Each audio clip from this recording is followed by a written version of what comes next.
오늘 살인사건 없었나요? 형사님? 이렇게 해야 되는 상황인 거예요. 그러면 제가 난생 처음 보는 사람들한테 말을 걸어야 되잖아요. 경찰이든 그 경찰서를 찾아온 민원인들이든. 근데 저는 그게 너무 민폐 끼치는 것 같고 낯을 되게 많이 걸어서 너무 힘든 거예요. 내가 이 고생을 왜 사서 하고 있나? 내가 이러려고 대학에 왔나? 그 고등학교 때 그렇게 공부해서 막 별별 생각이 다 들었는데 결국 제가 깨달은 거는 그래도 시간이 주는 선물 중에 하나가 경험이라고 저는 생각하는데 우리가 초등학교 때 배웠던 수학 공식이나 중학교 1학년 때 배웠던 그런 내용들은 이제 너무 쉽잖아요. 고등학교 올라와서 되돌아보면 그런 것처럼 그때는 어려웠지만 시간이 가면서 저도 조금씩 일에 익숙해지더라고요. 원래는 내성적이고 말도 잘 못했어요, 사실은. 제가 회사에서 주로 배웠던 게 말끝을 흐리지 말라. 그러니까 말을 할 때 마침표를 꽉 찍어라. 그리고 문장을 명확하게 말해줘라. 우리가 하는 말을 글로 받아 적어보면 진짜 엉망진창이거든요. 근데 너가 하는 말을 글로 적어도 이상하지 않도록 우리는 훈련을 해야 된다. 이런 교육을 되게 받았었어요. 근데 본론은 여기서부터예요. 제가 그렇게 일을 계속 하고 있었어요. 같은 일을 반복해서 하던 와중에 여러분도 아시는 그 KBS ETV 대화희열 출연 섭외를 받게 된 거예요. 대화희열 보신 분 있으세요? 꽤 있네? 감동적. 왜냐면 주로 이제 막 어머니들이 많이 보신다고 해가지고 제가 학생들이 많이 못 봤을까봐 좀 되게 아쉬웠거든요. 근데 그 프로그램에 패널들이 이제 세 분이 더 있었어요. 이제 가수 유희열 씨, 그리고 소설가 김중혁 작가님, 그리고 독일 다니엘 린데만. 이렇게 세 분이 있었는데 1시간짜리 프로그램을 하기 위해서는 여러분 녹화를 얼마 정도 해야 되는지 아세요? 얼마 걸릴 것 같아요? 2시간? 6시간 누구? 정답. 6시간을 최소 해야 1시간짜리 프로그램을 만들 수 있어요. 가장 오래 했을 때는 8시간. 준비하는 것도 힘든데 그 대화에 내내 집중하고 그분의 말을 듣는 게 저는 힘들기만 할 줄 알았어요. 근데 제가 왜 힘들다고 생각했냐면 저는 기자처럼 제가 질문할 거에만 너무 집중을 했던 거예요. 조사를 아까 박경 씨한테도 말씀드렸지만 이만큼씩 해갔었어요. 완전 스토커처럼. 그 사람에 대한 백과사전을 만들겠다는 심정으로 막 좀 이걸 질문하면 곤란해 하실 것 같은 질문. 아니면 좀 까다로워서 생각을 많이 해야 될 것 같은 질문을 할 거야 라는 생각으로 제가 준비를 하고 있었어요. 그런데 첫 녹화를 앞두고 우리 작가님이 오시더니 기자님 이건 인터뷰가 아니에요. 우리 대화를 하세요. 대화? 저는 제가 대화에는 정말 자신 있다고 생각했어요. 왜냐면 제가 하는 일이 항상 모르는 사람과 대화를 나누는 일이니까. 그런데 생각해보면 저는 제대로 된 대화를 해본 적이 없는 사람인 거예요.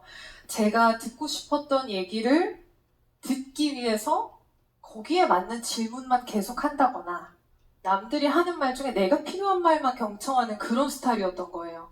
내 경험을 솔직하게 나눠본 적도 없고 상대방이 하는 얘기를 진짜로 마음을 담아서 들어본 경험도 부족했던 거죠. 그래서 제가 만난 패널과 게스트들은 저와 완전히 다른 대화법을 갖고 계셔서 제가 정말 많이 배운 내용을 여러분과 오늘 공유를 하고 싶어서 이 자리에 나왔습니다. 여러분들도 알면 좋을 것 같은 대화법 한번 들어보시겠어요?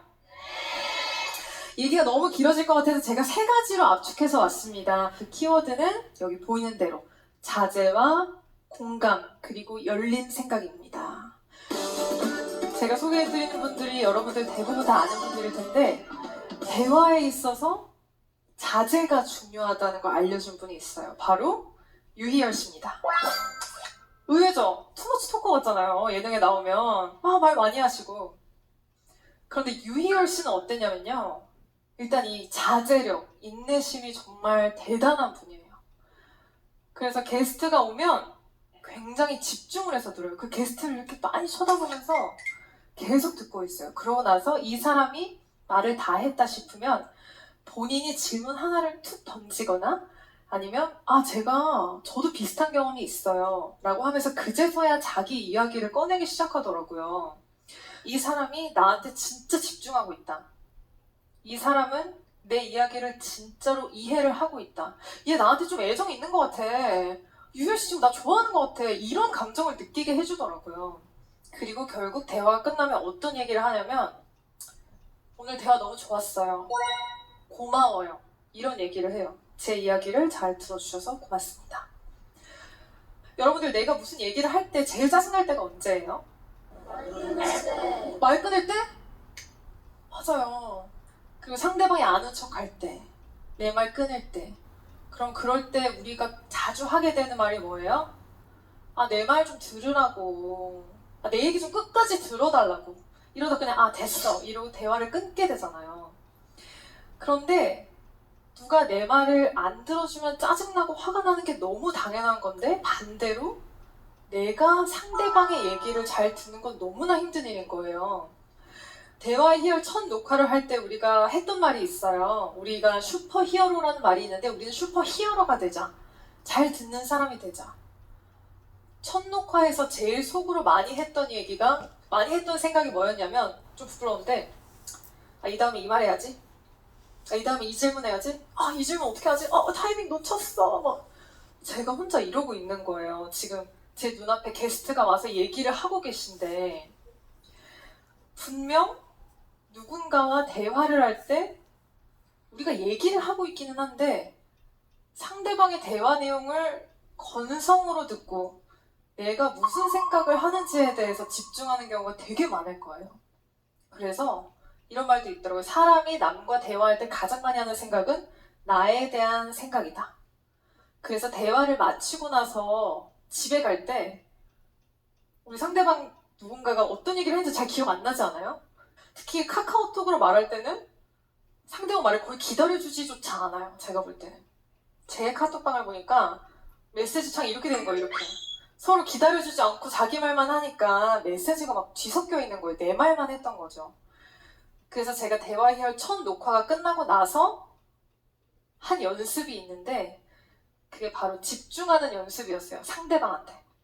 어느 날 정말 마음을 다 잡고 가서 커피숍에 딱 동기들, 후배들이랑 앉아있을 때, 얘가 지금 무슨 얘기를 하는지 건성으로 듣지 말고 얘 말 진짜 한 번도 끊지 말아보자. 일단 드러나 보자. 좀 참아보자 라고 했더니, 실제로 그날 대화가 되게 잘 됐고, 그날 저랑 대화를 했던 친구들이 속 얘기를 정말 많이 했고, 더 고마운 거는 나중에 제가 어떤 이야기를 할 때 더 잘 들어주는 것 같은 거예요.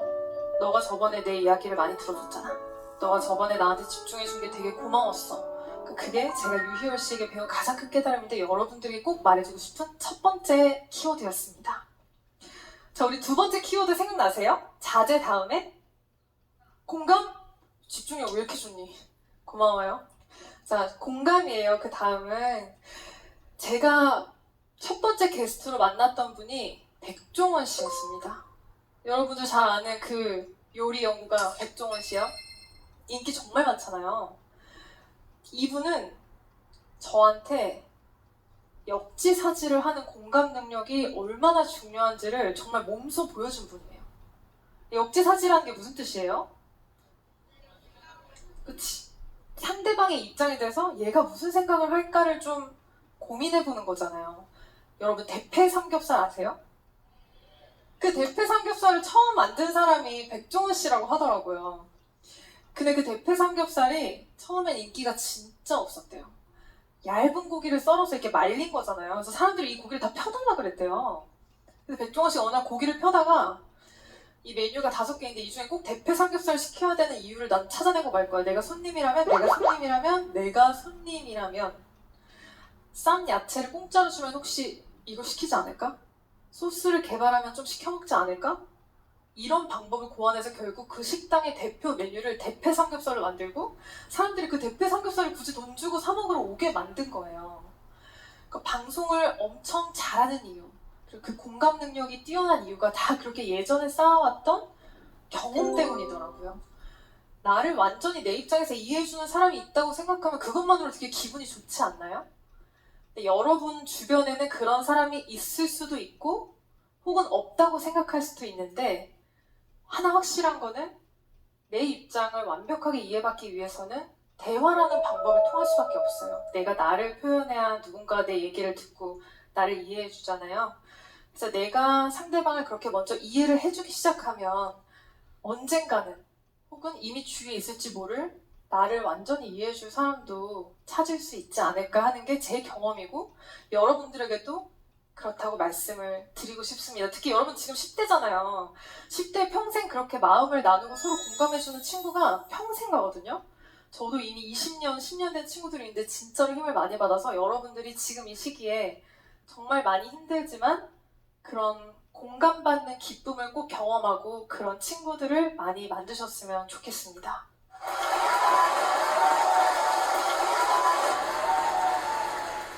자, 이제 세 번째로 넘어갈게요. 세 번째. 기억나시는 분? 열린 마음. 맞아요. 제가 사실 이거 너무 도덕책 표현 같아가지고 안 쓰려고 했는데 안 쓸 수가 없겠더라고요. 이 앞에서 말한 모든 생각들이 가능하려면 이게 반드시 필요해요. 내 생각이 열려 있어야 돼요. 여러분, 이수정 교수님 아세요? 그것이 알고 싶다. 범죄 전문가. 좀 이렇게 이제 사람의 마음을 꿰뚫어볼 것 같이 생긴 교수님이잖아요. 지금 이수정 교수님이 지금보다 훨씬 젊었을 때, 제 나이일 때부터 교도소에 가는 게 일상이었었대요. 교도소에 가서 재소자들을 만나고, 근데 왜 그랬어요? 이렇게 물어봐야 되는 일을 하셨던 거예요. 근데 저는 제가 기자니까 그게 얼마나 힘든 건지 잘 알고 있어요. 왜냐면 정말 생판 모르는 분들을 만나서, 특히 그게 범죄자라면 절대로 나한테 속마음을 털어놓지 않을 거라는 걸 저는 알거든요. 그래서 개인적으로 팬심도 있었지만 너무 궁금해서 여쭤봤어요. 어떻게 하면 그런 재소자들의 이야기를 그렇게 솔직하게 들을 수 있나요? 그랬더니 이수정 교수님께서 이렇게 얘기하더라고요. 저는 일단 모든 얘기를 들어요. 제가 듣고 싶은 얘기가 뭔지 얘기도 하지 않아요. 그냥 아줌마처럼 가서 듣는 거예요. 그러면 하루 이틀, 열흘, 한 달이 지나면 어느새 나한테 자기 속마음을 얘기하고 있다는 거예요. 상대방이 만약에 얘는 고딩이니까 얘 얘기 그냥 재미없을 것 같아. 얘 범죄자잖아. 이 사람이 하는 얘기는 절반 정도 거짓말일 거야 라고 생각한다면 대화가 가능할까요? 저는 불가능하다고 생각해요. 좋은 대화를 위해서는 입을 열기 전에 귀를 먼저 열고, 귀를 열기 전에 가장 먼저 열어야 되는 게 내 마음, 내 생각인 것 같은 거예요. 그렇게 해야만 내가 가지고 있는 편견과 편협함 때문에 내가 들을 수 있었던 대화를 못 듣게 되거나 혹은 내가 만날 수 있었던 좋은 인연들을 그냥 흘려보내는 일이 줄어들지 않을까라는 생각을 저는 했습니다. 제가 대화의 중요성을 꼭 알려드리고 싶었던 이유는 이 대화를 하는 방법을 잘 아는 것이, 대화를 잘 하는 것이 남을 위해서가 아니라 나를 위해서도 정말 중요하기 때문이에요. 제가 여러분 나이일 때, 고등학교 한 1, 2학년 때 저는 제 이야기를 들어주는 사람이 너무 없다고 생각했어요. 그때가 제가 엄마랑 사이가 제일 안 좋았을 때였어요. 무슨 말만 하면 야, 남들은 다 한다, 너보다 더 하는 애도 많다라고 맨날 핀잔 주고, 밥 안 먹어도 뭐라 그래요. 체력 떨어지면 공부 못한다고. 아침에 일어나라고 막 모든 아침부터 저녁까지 일상이 싸움인 거예요. 내 이야기를 들어줄 사람은 없고. 그래서 저는 그냥 내가 내 얘기를 들어보자, 이런 생각을 했었어요. 여러분들 요즘에는 이제 없어진 서비스인데 싸이월드 아세요? 싸이월드 하진 않았죠? 저희 때는 싸이월드가 진짜 대유행이었어요. 저는 그 싸이월드 일기장에다가 비공개 일기를 엄청 많이 썼어요. 나는 오늘 뭐 어땠고, 막 기분이 진짜 별로였고, 공부는 진짜 하기 싫고. 근데 그렇게 쓰고 나면 약간 후련하고, 들어준 사람은 없지만 그래도 어딘가에 말한 것 같은 기분이 들어서 마음이 정말 이만큼은 후련해지는 거예요. 근데 저는 그런 것들을 통해서 나라도 내 얘기를 내가 들어주고, 그 내가 나와 대화한 결과를 다른 사람들하고 공유하는 것도 정말로 의미 있는 일이라고 생각해요. 왜냐면 나 자신한테 제일 좋은 대화 상대가 나이거든요. 근데 사람은 여러분들 다 이렇게 짝지어서 앉아있지만 혼자 살 수가 없잖아요. 그러니까 누군가와 항상 연결이 돼 있어야 되잖아요. 근데 저는 그 연결의 도구가 바로 대화라고 생각해요. 이런 힘을 가진 대화, 타인과의 대화, 또 나와의 대화가 지금의 여러분들의 삶을, 그리고 나중에 앞으로의 여러분들의 삶을 좀 더 괜찮게 만들 수 있다는 걸 오늘 여러분들께 꼭 말씀해드리고 싶었습니다. 여러분들 다 너무 잘 되실 거고, 오늘 들어주셔서 감사합니다. 행복하세요. 고맙습니다.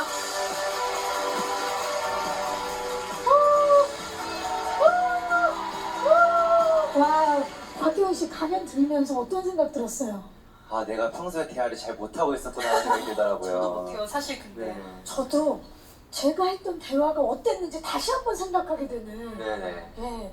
궁금한 점들 많으실 텐데 Q&A 시간을 좀 가져볼게요. 질문 있는 학생 있나요? 네. 자, 네. 언론인의 꿈이 아니더라도 네. 자, 우리 자리에서 좀 일어나 주시겠어요?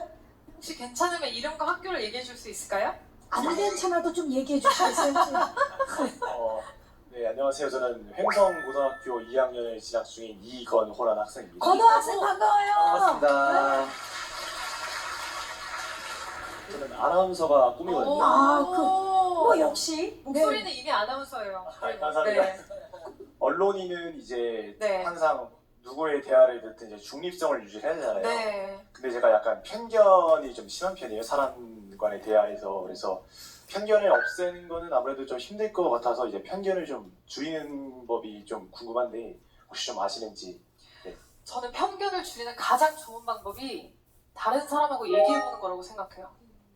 근데 내가 혼자 있어서는 내 편견이 강화될 수밖에 없거든요. 누가 나한테 내 생각에 어느 부분이 틀렸고 어느 부분이 맞았는지 얘기를 안 해주잖아요.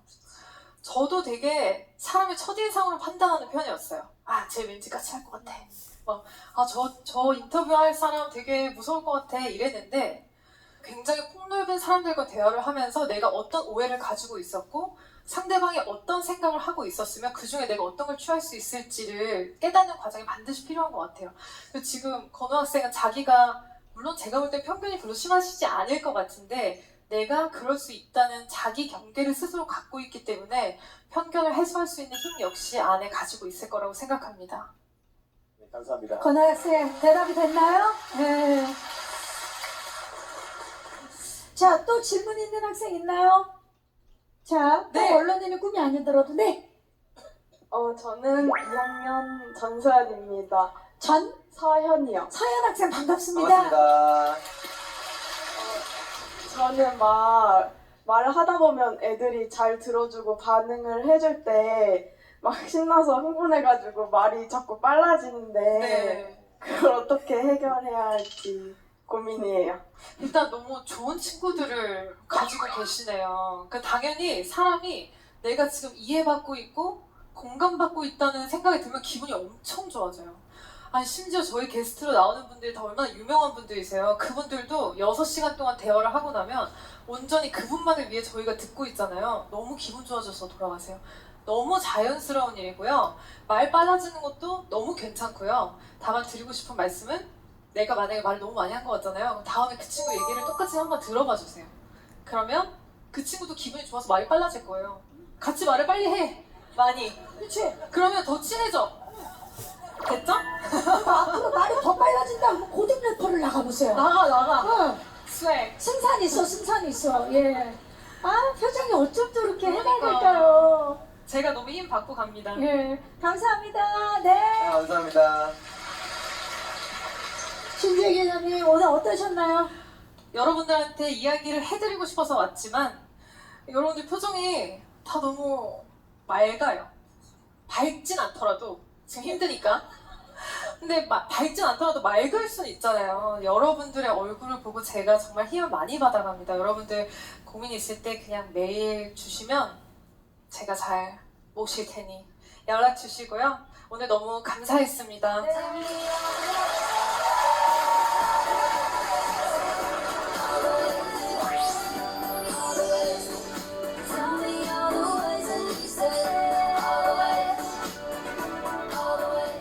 겨울방학 특집 청소년 공감 콘서트 온드림스쿨. 자, 횡성 친구들에게 멋진 이야기를 들려주시기 위한 두 번째 강연자분을 한번 모셔봐야겠죠? 네, 과연 어떤 분이 개미를 장식할지